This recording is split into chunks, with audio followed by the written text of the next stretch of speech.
بیت رہی تھی بلال پر، ابو فقیہ پر، زنیرہ پر، جو ان پر بیت رہی تھی، جو خباب پر بیت رہی تھی، جس طرح ہلاک کیا گیا ہے حضرت سمیہ کو، حضرت یاسر کو،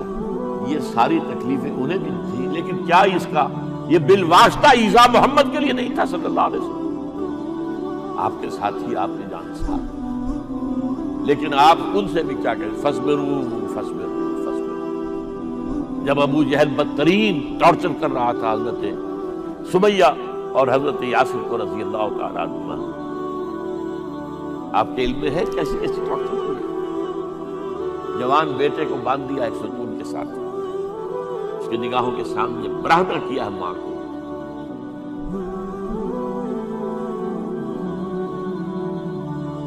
ہاتھ میں ایک مورتی ہے، جب تنگ آ گیا ستا کر تنگ کر کے مار مار کے حضرت سمیہ ٹس سے بس نہیں ہو رہی، کہتا ہے تم ایک دفعہ کہہ دو سمیہ کہ ہاں اس مورتی میں بھی کچھ ہے، میں تمہیں چھوڑ دوں۔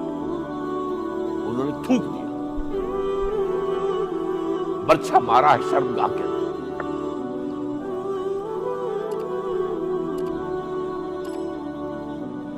کتنی تکلیف پہنچ گئی، لیکن آپ گزر رہے اصبروا یا آل یاسر فإن موعدکم الجنہ، اے یاسر کے گھر والوں صبر کرو، تمہارے استقبال کی تیاریاں ہو رہی ہیں جنت میں۔ یہ سیرت کو بناتا سناتا، یہ سیرت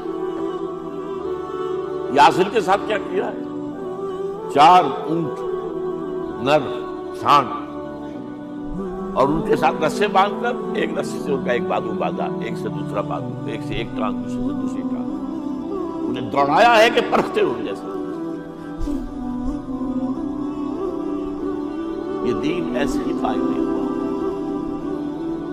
عدل و انصاف کا نظام ٹھنڈے ٹھنڈے قائم نہیں ہوا، گھر میں آرام سے بیٹھے ہوئے قائم نہیں ہوا۔ اور سنیے، 3 برس شیب بنی ہاشم کے اندر قید ہیں، 3 برس ٹوٹل بائیکاٹ، ایک گھاٹی، ادھر پہاڑ ادھر پہاڑ، دونوں طرف جو ہے پہرے، کوئی کھانے پینے کی چیز اندر نہیں جائے گی، اور پورا خاندان بنی ہاشم، وہ بھی کہ جو ایمان نہیں لائے، وہ قبائلی زندگی تھی نا۔ بنو ہاشم چونکہ حضور کو پشت پناہی چھوڑنے کو تیار نہیں ہوئے، ابو طالب نے آخری وقت تک بھی ساتھ نہیں چھوڑا۔ ہاں، آخری وقت کے قریب ایک بات ہو گئی تھی، ایک مرتبہ تو ہوا کہ وفد آیا ہے قریش کا کہ اپنے بھتیجے کو روک لو، وہ ہمارے معبودوں کی توہین کرتا ہے۔ ابو طالب نے بلایا اور آپ سے کہا کہ اپنے رویے کو بدلے، آپ نے فرمایا اجازت، اب تو چاہیے میرے ایک ہاتھ پر سورج اور دوسرے پر چاند رکھ دے، میں اپنے اس مشن کو چھوڑنے سے۔ اور ابو طالب کے عین انتقال کے وقت وہاں پر ہوا، جب وفد آیا ہے کہ ٹھیک ہے اب ہمارا جو ہے صبر کا پیمانہ لبریز ہو گیا ہے، اب ٹھیک ہے آ جاؤ میدان میں، تم بھی ساتھ چھوڑنے کو تیار نہیں۔ ابو طالب نے بلایا،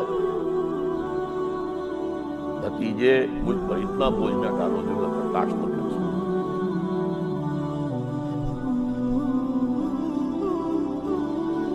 حضور کی آنکھوں میں آنسو آ گئے، چچا جان اب تو یا یہ بات پوری ہوگی یا میں اپنے آپ کو ختم اسی میں ختم۔ 12 شیب بنی ہاشم میں 3 برس کی سال میں گزرے، ٹوٹل بائیکاٹ، کوئی کھانے پینے کی نہیں۔ کچھ لوگ تھے شریف النفس، مثلاً حکیم بن حزام تھے رضی اللہ تعالیٰ، اور بعد میں ایمان لے آئے۔ حضرت خدیجہ کے وہ رشتے دار تھے، وہ پہاڑ پر چڑھ کر ایک طرف سے رات کی تاریکی میں، دونوں دروازے تو بند ہیں، پہاڑ پر چڑھ کر چوٹی سے نیچے اتر کر کوئی چیزیں کھانے پینے کی تیاری، کوئی اور ایک آدھ ہوگا ایسا۔ یہاں تک نوبت آئی ہے کہ بنی ہاشم کے یہ پھول جیسے بچے معصوم، منہ سے ملا رہے ہیں اور اس کے سوا کچھ نہیں ہے کہ سوکھے چمڑے ابال کر اس کا پانی ان کے حلق میں ٹپکا دیا۔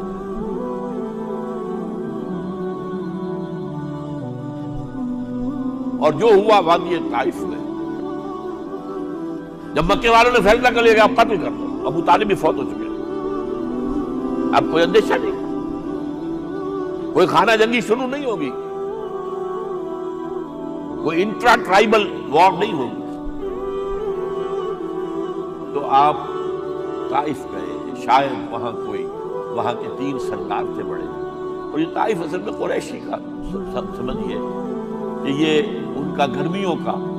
یہ صحت افزا مقام تھا۔ یہ تمام جو سردار تھے مکے کی، ان کی جائیدادیں وہاں تھی، باغات تھے، اور وہاں کے بھی 3 سردار تھے، تو شاید ان میں سے کسی کو اللہ توفیق دے دے۔ وہاں گئے ہیں اور صرف ایک ساتھ ہیں، حضرت زید بن حارثہ، حضرت ابوبکر بھی ساتھ نہیں، سائے کی طرح ساتھ رہنے والا بھی ساتھ نہیں تھا۔ وہاں جا کر جو آپ نے تینوں سے بات کی ہے،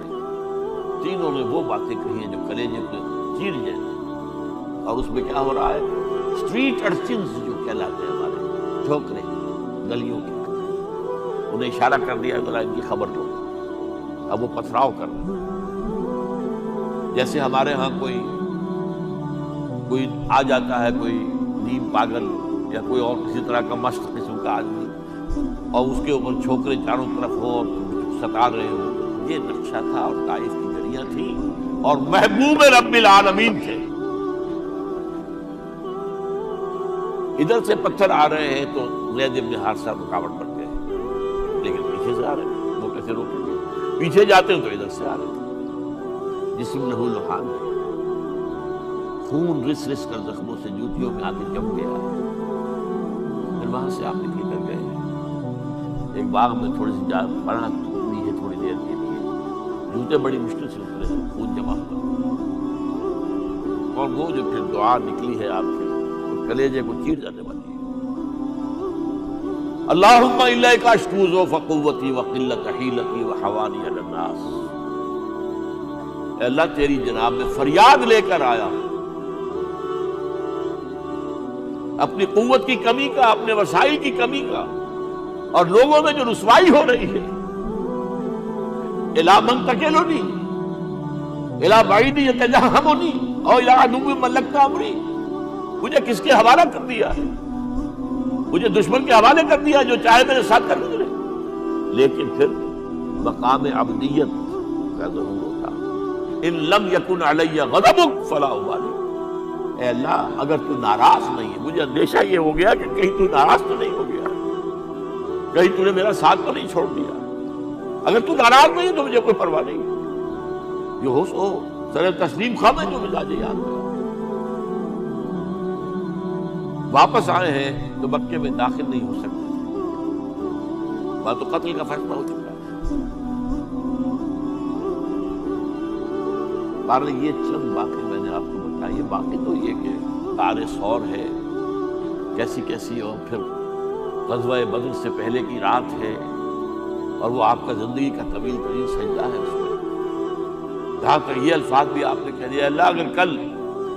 یہ جو 313 یہاں جمع ہے اگر یہ ختم ہو گئے تو پھر قیامت تک تیرا نام لینے والا کوئی نہیں ہوگا،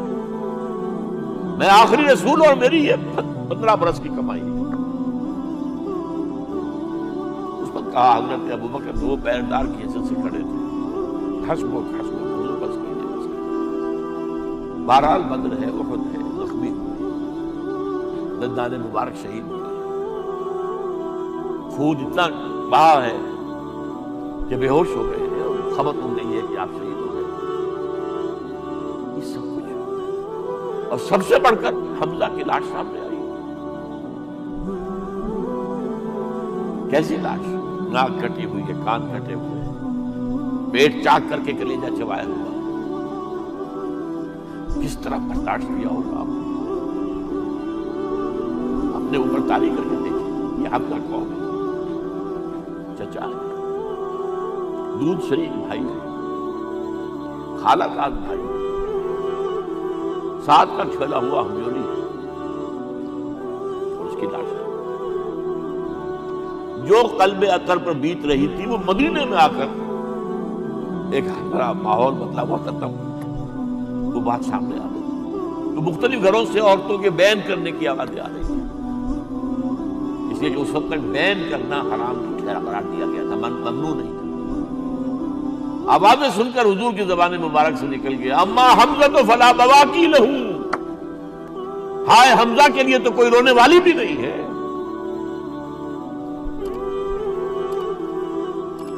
اس پر پھر صحابہ نے، انصار نے اپنے گھر کی خواتین حضرت صفیہ کیا ہوئی، وہ سگی بہن تھی، وہاں انہوں نے جا کے بھی تعزیت کی۔ غزوہ احزاب کا آپ نے سن لیا، اسوہ